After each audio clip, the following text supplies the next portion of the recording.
So, last time we explored the topic of object-oriented programming, classes, methods, and attribute variables.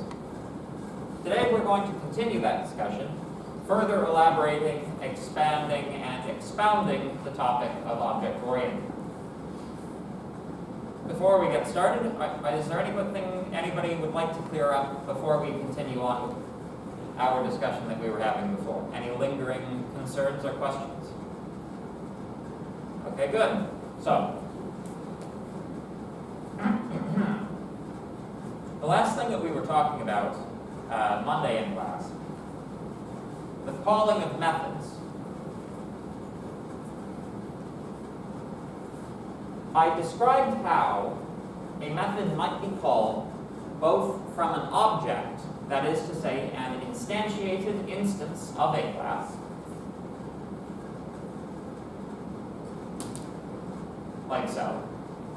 You can also make direct reference to the class itself and specify as the first argument of the method the object to which you wish the method to apply. These are exactly equivalent statements, these two. Most of the time, this will be more convenient because it's shorter, but as we're going to see when we get into inheritance, this becomes necessary for referencing the methods of classes which your class is inheriting from. So, yes, and we already know that init is the constructor.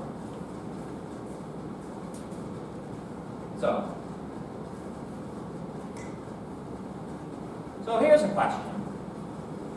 What happens when we print an object? Say, for example, our person object. Well, turns out we get main.personObject at, and then a hexadecimal number. This is actually the memory address at which this object is being stored. So, in a sense, you're printing an alias of that object, or rather a pointer to that object if this were C programming. So this can be useful.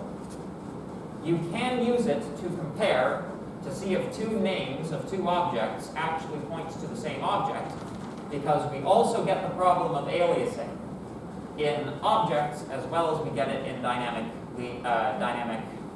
data structures. Or what do we call those? Mutable data structures, yes.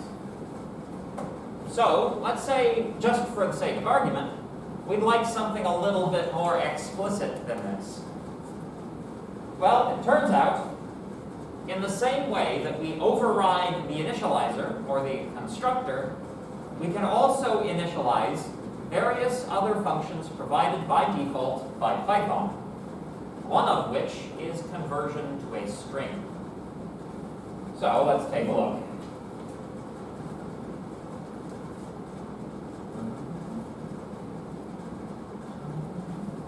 Oh, incidentally, I posted the code from last class to the announcement feed if anybody's interested. We shall resume editing the same code.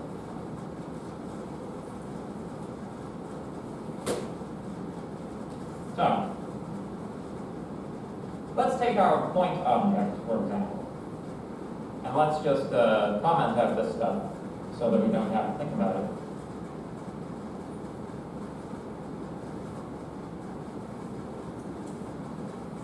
If we were to take A and just print it, print A,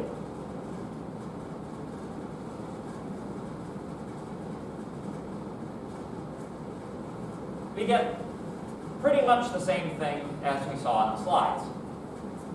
Main.point object at, and then some long hexadecimal number.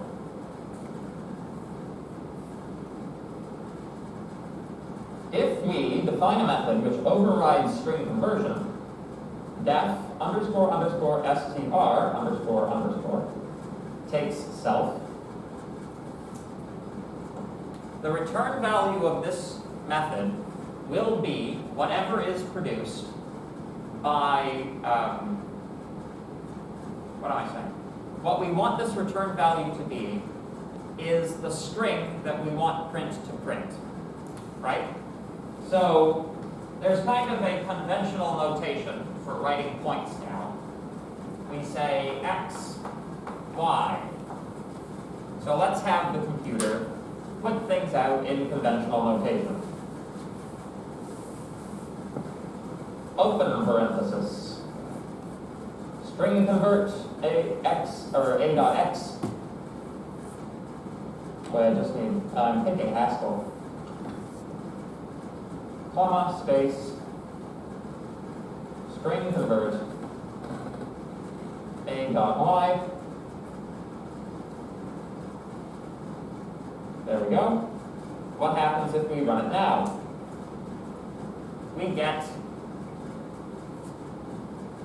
5, 1 in parentheses.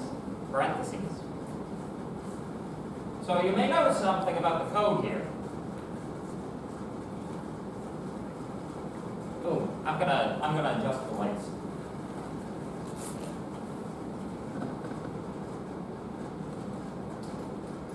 There, better?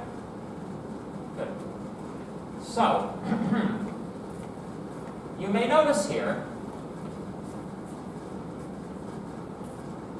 in the definition of the string conversion function, we are in fact using string conversion itself. Question to the class, is this recursion? How many people think yes? How many people think no? Why? Anybody? Yep? You're not calling on the function itself? You're calling on the function itself. You're not. Or, right. Well, if this method is invoking itself, yeah, that's a problem. But because this is detached from the object, this isn't recursion. Essentially, what's going on sort of underneath the hood, a.x will also be an object. In this case, it'll be an object of type integer. Python goes and finds the version of the string conversion function that applies to integers. It returns the result of that. So this is a different instance of the definition of string conversion, which is being invoked in a different one. Question? Sorry, did you say what makes it attached to the object? Detached? Well, if this was self.string, that would be one thing, right? The fact that there's no object applied here, right? This is not called using dot syntax, and self is not provided as an argument to this string conversion method. So that's what means, that's syntactically, that's what distinguishes it. Does that make sense? If you wanted to use the string conversion method for some other class that you defined elsewhere, like for example the binary tree class, right? You would say binary tree dot string, and you would include the underscores there. So the underscores indicate methods which are provided by Python by default, which you can overload, right? Question?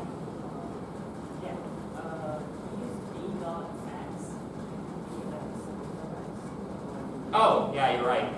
Thank you. Yeah, pardon me. You're absolutely right. Silly me. Thank you. I had been puzzling myself. So, it's not self that's being provided, it's an attribute of self that's being provided. Right? Good. So this little example gets at a very, very important property of object-oriented languages called polymorphism. I'm going to write it on the board.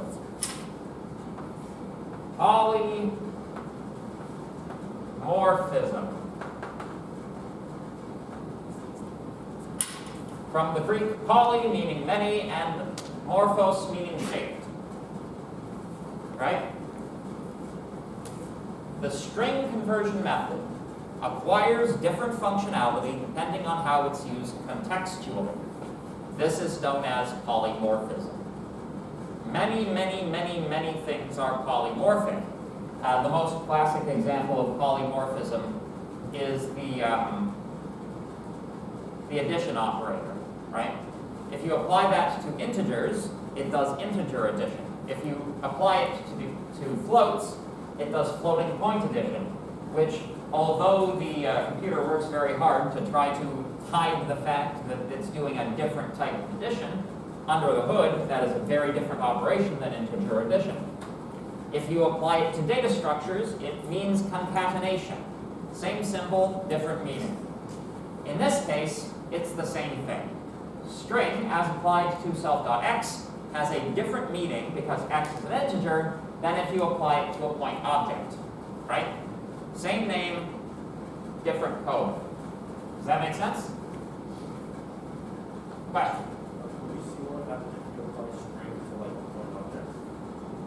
Could we see what would happen if we applied string to a point object? Oh yeah, no, that's implicitly happening here. Whenever you call print on anything, it applies string conversion to it before it prints it. So the string conversion is implicit in this. So the output that you see here is the result of this this method. Does that make sense? Good. Any other questions? Good. Excellent. So there are many different types of polymorphism that you will encounter in computer programs, particularly if you go on with your computer science courses. This is a type of polymorphism which is called overriding. Or, like, overloading is a more general term. Overloading means one name points to various different other pieces of code by context. When you override, you take an existing definition of something and you replace that definition with a new definition for it, right? This is actually how functions work by default in Python. If you define a function twice, it will use the most recent definition of that function. Other languages are a lot more picky about this. They don't like you defining functions twice because that's nonsense, but Python's okay with it because Python is very loose in its construction. So, yes, if we want to see how this applies to the person object from earlier, or the person class from earlier, return a person with the name self.name. The highlighting is reversed there because this should be on that line. Yeah. Any questions? Good.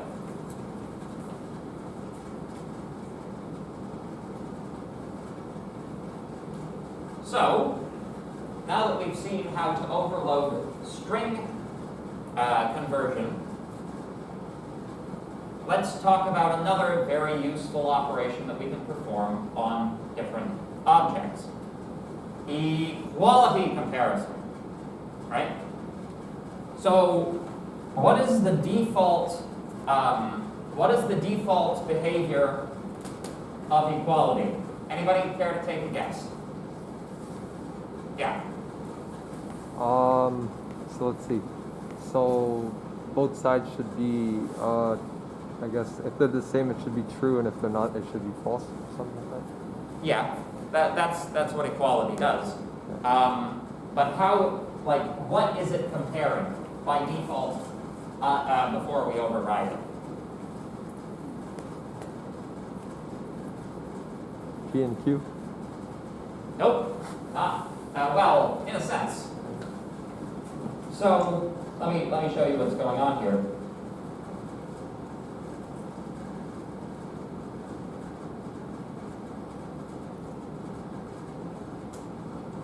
So A does not equal B in this case.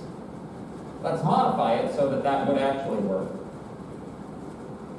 in theory.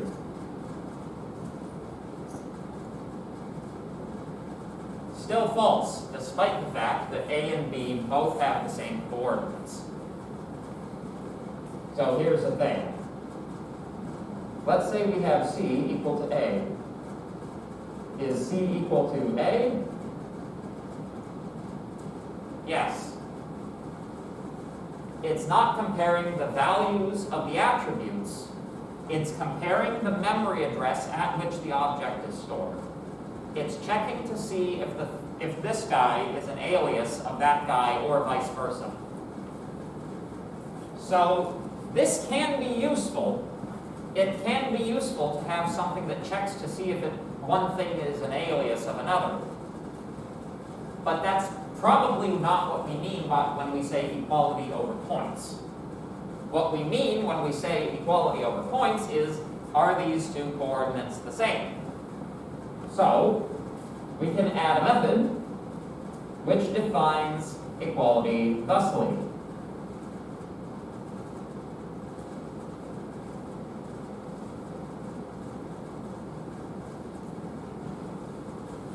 Define function equality using the underscores again. Takes self and other because we are comparing 2 points. Return self.x is equal to other.x and self.y is equal to other.y. Now, if we compare the two, A and B, you'll see that we get true as a result. Does that make sense? Any questions about that?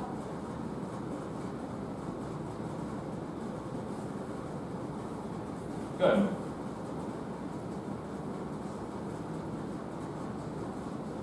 So, this is exactly what I just did.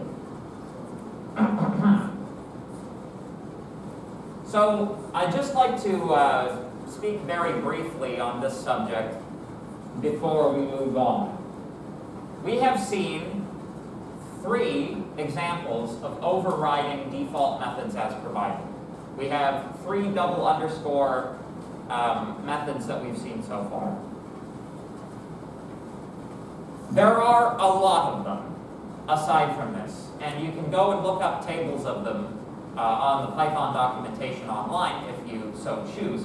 But you've got, and you guys will see these guys coming up in assignments as well. But we have addition, subtraction, multiplication, division. Well, right and left multiplication, because that can be different. Think about matrices. Comparison, greater than, less than. You can have one for not equals as well as equals. There's, integer conversion. A big one actually is iterable. So it's the iterable method which allows an object to be used by a for loop, right? So that's why you can for loop over lists and tuples and strings and dictionaries, is because each of them contains a definition of iterable. So if you are defining your own class and you think it would be useful for that class to be read sequentially by a for loop using regular Python syntax, you, the programmer, can define a new instance of iterable which goes through that thing in sequence. Pretty cool, huh? Any questions? You guys are quiet today. You guys got a test or something? Yeah. Yeah? Midterm. Which test? Finance. Finance. Okay, yeah. How was it? Okay. Okay. I saw a nod up there. Which test do you have? That sounds horrible. Yeah. Aren't you glad you have a nice, light, fluffy class like mine? I don't know how to do Did you do the So, level with something? So we've talked a lot about how to write a single class. The time has now come for us to talk about how to combine different classes in different ways. We're going to talk about one that's in the slides called inheritance, and I'd in addition to that, I'd like to talk to you about a mechanism that is not actually described in the slides, which is called composition, which when I eventually get time to redo these slides, I'm going to put some slides in on composition because it's at least as useful as inheritance in my view. In fact, most of the time, in my professional opinion, when people think they want inheritance, they actually want composition, right? So it's easier to define composition, so I'll just define composition first, and then we'll talk about inheritance, because we already have some idea what inheritance is. So let us consider our point object example, our point class. First, let's consider a different version of this. Let's consider a three-dimensional version of the point class, right? Let's say we wanted to actually do something useful, like define the geometry of a three-dimensional object using triangles. I don't know if you guys know this, but the way that video games and other three-dimensional rendering engines, the way that they will most often generate three-dimensional geometry is using a series of triangles to define an object. I'm not sure, this was completely obvious to anybody who grew up with a Nintendo Entertainment System or the PS1, because everything was so blocky, right? And you could very easily see the triangles. But as technology has improved, it might yet be the case that in the future people don't realize that Kirby is a sphere that's made of tiny little triangles. And that's actually one of the primary advances that video games have made over the years, is using more and more triangles here to render the characters, because the more triangles you use, the more processing power you need to render them, right? Makes sense, right? But anyway, how do you define a triangle in three-dimensional space? Very simply. You have three coordinates in three-dimensional space, thus forming a triangle, right? So, in addition to having a point class, it would also be useful to have a triangle class which contains points, right? So you can imagine, I think I'll do it, even though I was talking about 3D, I think I'll do it in 2D here, just because it's simpler. And simple is good. Keep it simple, stupid. Class, triangle, does not inherit from point, right? So, F init always takes self. Self dot A is equal to point. Self dot B is equal to point. Self dot C is equal to point.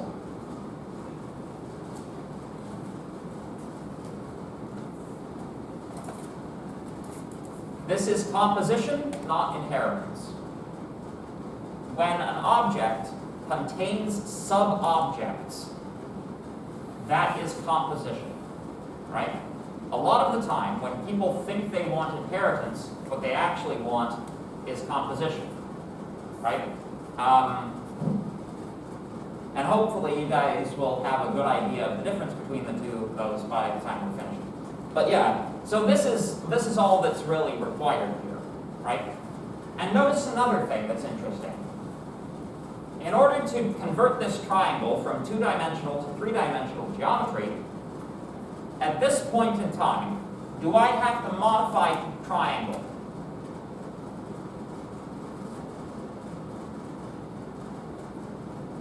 I have an audience member shaking his head, and the answer is no. All I have to do to modify, to turn this from two-dimensional to three-dimensional geometry, is to make the appropriate modifications to the point class. This is the entire purpose of abstraction, right? Those changes which are relevant to points get made where the points are defined. You don't have to worry about it elsewhere. To the degree that your code works like this, you are designing your code correctly. All right? So fine. Okay, good. So we've got triangles. Now, let's imagine we want to create a three-dimensional body object, some renderable object, right? Class, mesh, def, init, self dot triangles is equal to an empty list. And then, of course, you would have def add triangle, self and triangle, self dot triangles plus equals the added triangle. And you can go on from there if you'd like. That is what they call these days, by the way, is meshes. But a three-dimensional object is comprised of just a group, just a list of triangles. Now, if your object is well-defined, many of the edges will be shared in common with other triangles.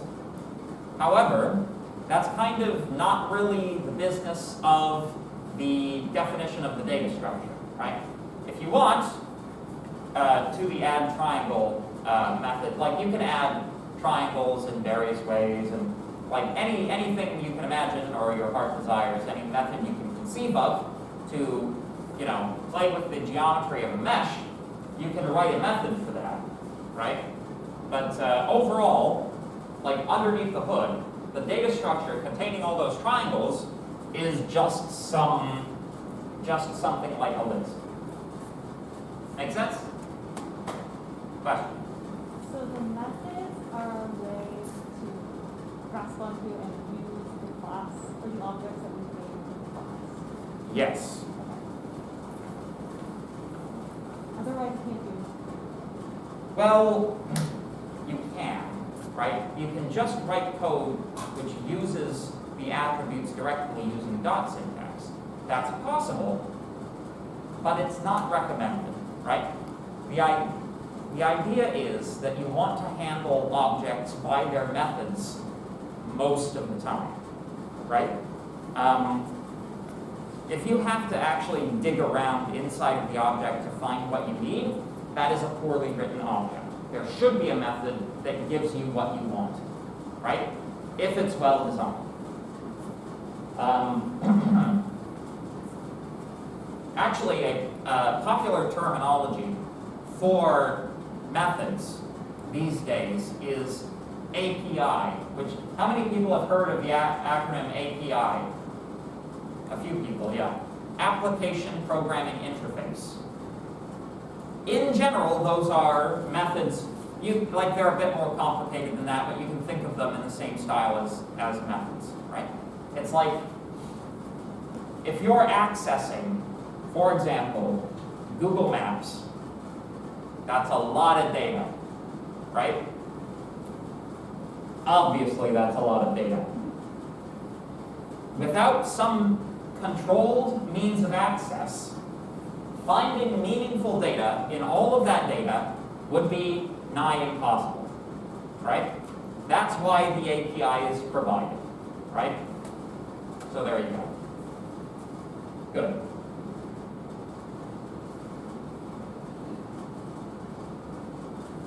So that's composition. object contains sub-objects. Technically speaking, the binary tree example that we did in last time in class, that was an example of composition as well. It's just a special one where the sub-object is of the same class as the parent object, right? So it's recursively defined. So let's talk about inheritance.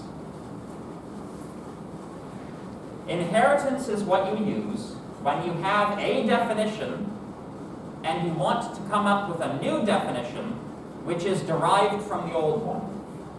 Another way of saying this is if you have some base class, and this is C++ terminology actually, but if you have some base class, it contains everything that's common to all of the classes that are derived from it. So let's think of an example that involves fluffy animals, all right? Let's say we had a class definition of cat, right? Cat is a pretty broad term, right? There are many types of cats. What's a type of cat? Anybody? Yeah. Tiger. A tiger is a type of cat. Tiger. How about another one? House cat. House cat. Very good.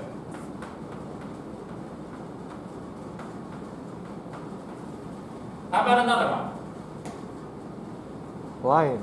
Lion. Thank you. How about another one? Snow leopard. Snow leopard. Snow leopard. Good. So, each one of these guys would be a class derived from the base definition of cat, right? So, each one of these guys is derived from cat.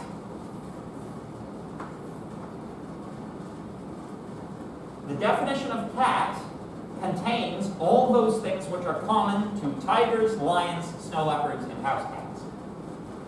So, for example, what's a feature common to all of these different types of cats? They all purr. They all purr. So, cat would have a method purr.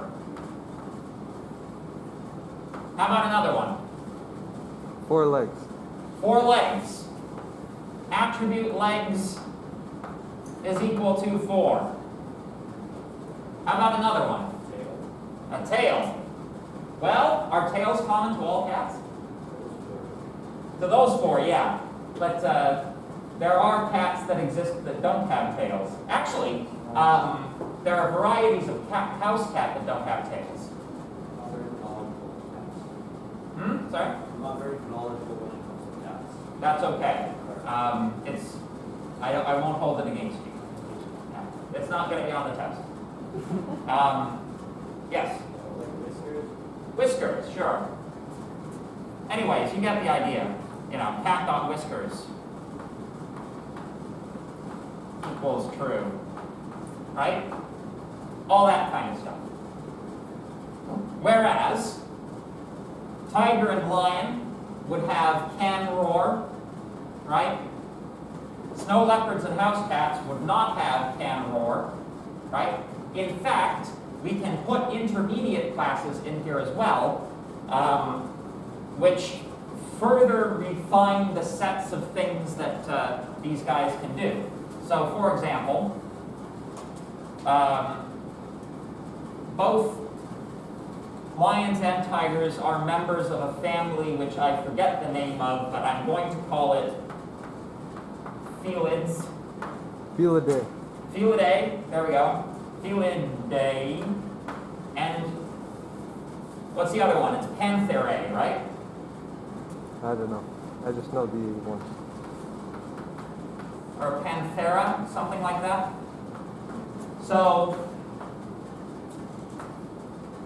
yeah, so house cats are actually in the panther family rather than in the sort of bigger cat family. But, so, this would have like a can, or like it would have a, dot roar method, right? Whereas this one wouldn't.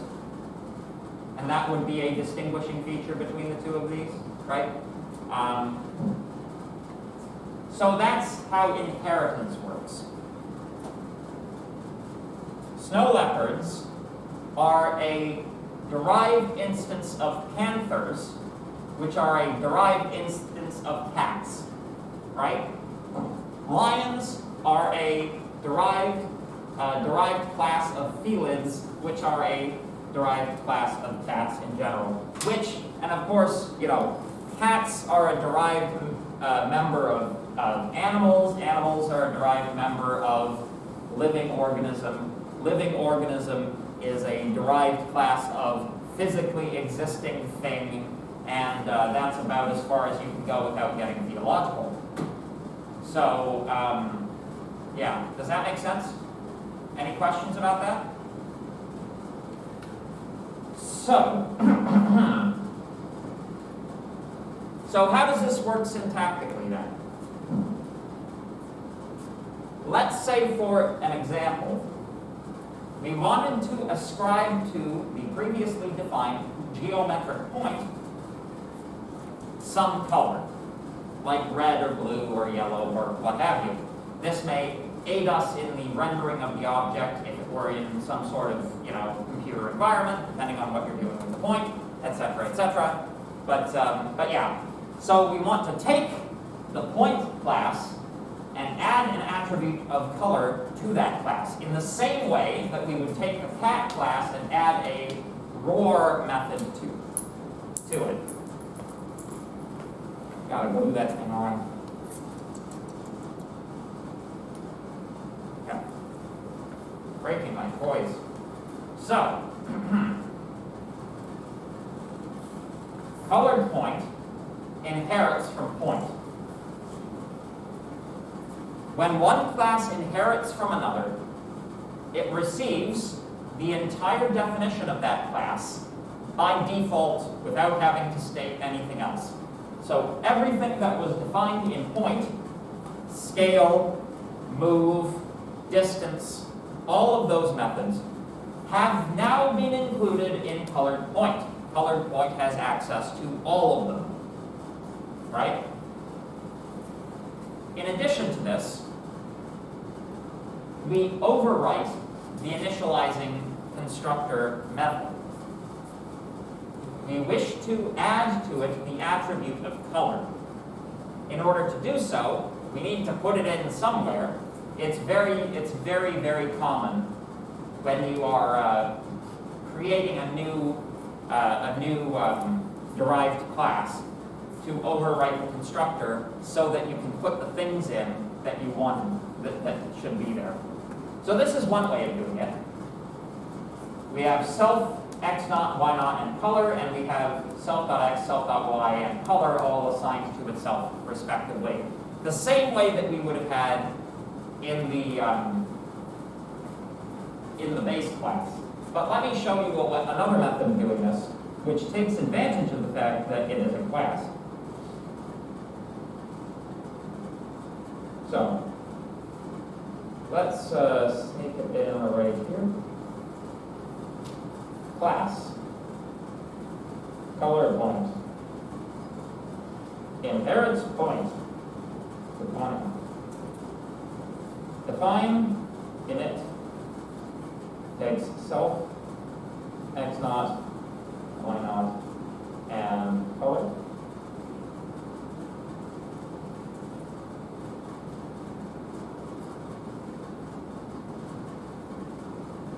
Point dot init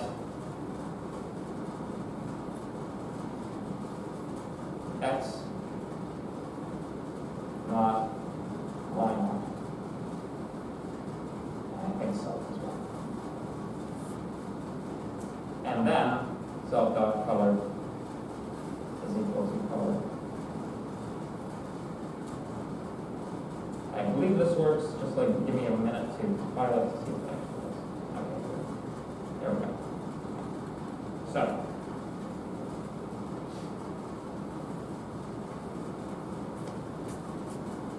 rather than just taking everything and redoing it, we hate redoing things, right? That's one of the things that you really want to try to avoid. Design your software so you don't have to do it. Making modifications in multiple places. If we had, if we changed the definition of a point such that we included another dimension to it, for example, we would have to make that modification in both the point class and the colored point class if we're using this method. If, on the other hand, we are referring to the constructor method of the point class, which is the base class, any modifications you make here in this method, you will get those for free inside of the constructor of the derived class. So this is actually better software design. This is most effective, this is a somewhat specious argument in this particular case, because if you were to add a Z component, you would add a Z component here as well, so you'd have to make some modification here. But a lot of the time, constructors just initialize things to default values, and they don't necessarily have to be mapped to arguments here. So in that case, there's absolutely no reason why you should need to copy and paste the code inside of one method into another, right? Don't copy and paste from one function into another function. Just use that function. Know how to use the function. Make sense? Question? What's the function that you were using? What's the function that I'm reusing? This one. Right, okay. Yeah. Make sense? Good.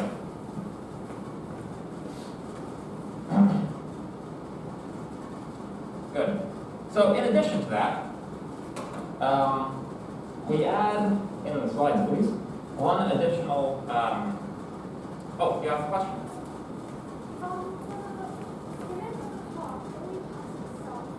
Oh, yeah, that's true.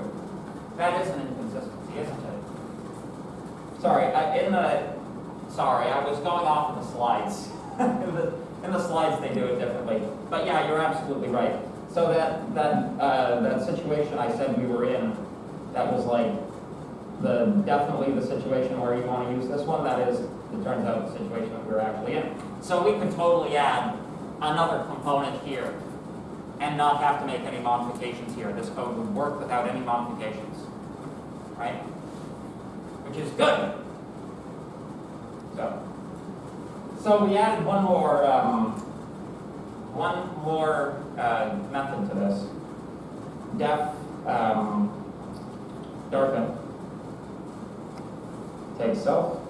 It just takes self.color and concatenates to it, or actually prepends it, dark self.color. So if we have a color point, I'm getting very inconsistent about that, and it's red, if we say a dot darken, and then a dot darken, and then print a dot color, hopefully this works, we get dark red. Right? So in this case, we are storing the color as a string. That's not actually how colors are stored in a computer, but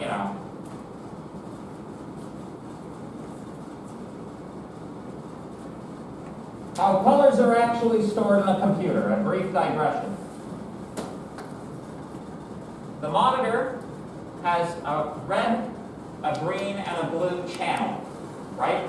If you do a big zoom in on your on any computer panel, you'll see that it's composed of tiny little sections of light-emitting LEDs or whatever the technology is, right? You'll have a red one, a green one, a blue one, and I think like a white one for like backlight maybe, but it'll depend on which it is. The other way that they can sometimes do it is like grouping two of them together, you know? Red, green, blue, or try not to get them adjacently. So, yeah, and then, so if you tessellate that pattern over the entire screen, that's what you get. But like, this is considered a pixel, that's considered a pixel, right? So, how those values are actually stored is you have basically a great big table of red, blue, and green values, right? Each one of these, depending on how, like, it depends on the exact encoding, but normally they use 8 bits to represent these guys. So 255 individual values possible. So you'll have like 3 numbers between 0 and 255, right? So like 107, 214, and 17, right? That corresponds to a particular color, right? These are intensity values, which are then mapped to the pixels. And it's quite common to express these guys in hexadecimal notation because you know, if you convert it to hexadecimal, you get like 6 characters exactly. So it could be like A7B408, right? Something like that. It's like red, green, blue. I'm not sure if it's green, blue, or blue, green. I think it's green, blue. Anyway. Right?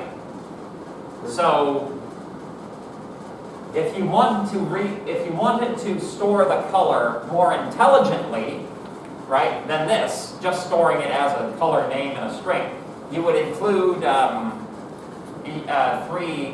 of these 8-bit integers in there, and maybe depending on the sophistication of your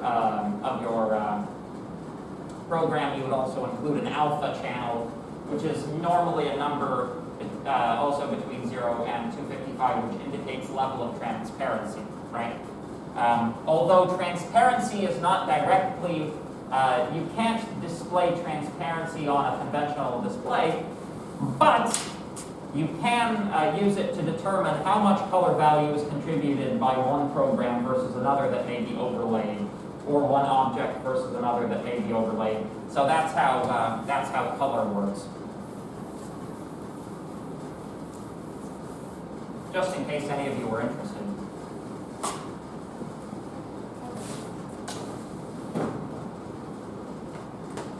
Good.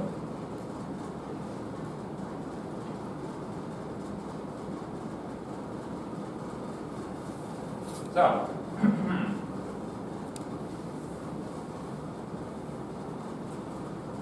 when you perform inheritance, inherited methods may need redefinition in order to accommodate new information that you're packing in there. In this example, perhaps we want to rewrite the equality method so that not only coordinates are considered when determining equality, but color is also a factor, right? You can see, in this case, the base definition of equality is used in the derived definition directly. Just because it makes it like, it's easier, right? It's easier to do, and any changes here will propagate. So that's why you do it, again. I get the same thing with the string method, the string conversion method. We take the definition of the colored point string conversion, and we add to the end of that, comma, color is equal to, and then string convert self.color. Although, if color is stored as string already, you don't have to string convert it. So that's actually redundant. Make sense? Good. Yeah, okay. Class is dismissed.